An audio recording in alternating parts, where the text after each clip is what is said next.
friends and members of the Creation Research Society. Dr. Brown here. Let's start off today with a Bible verse. This is Psalm 121, verses 1 and 2. I will lift up mine eyes unto the hills, from whence cometh my help. My help cometh from the Lord, which made heaven and earth. God is able to help us because God created us. That's a theme throughout God's Word. So what's going on in the Creation Research Society these days? Let me tell you about the most recent issue of the Creation Research Society Quarterly. This was published this past month. This is volume 62, issue number 2, and here's what you can expect to find in that issue. Several articles, some on kind of biblical interpretation, several on that category. Here's one about the Septuagint. Let me point out the last author here. This is James Johnson. James actually passed away in July. This issue contains his last 2 articles that he published. He worked for the Institute for Creation Research and contributed immensely in biblical theology in creation science. So we're honored for the years of work that he put into the creation movement.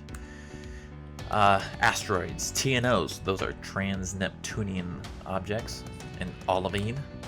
Exegetical notes on Genesis 2, this is also by James Johnson. Should creationists rely on natural selection? It's the sons of God, fallen angels, or a godly lineage? A fresh look, if that's possible. Post-flood paleoclimate, re-examining the sediment and ice core records. Isotopic and molecular preservation in Cretaceous fossils. So here's an example of what you can find. If you're not sure what in the world these are talking about, you're not alone.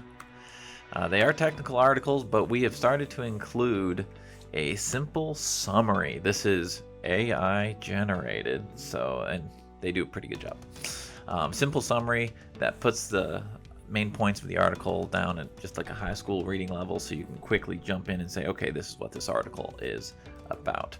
So that is what you can expect to find in the most recent issue of the Creation Research Society Quarterly.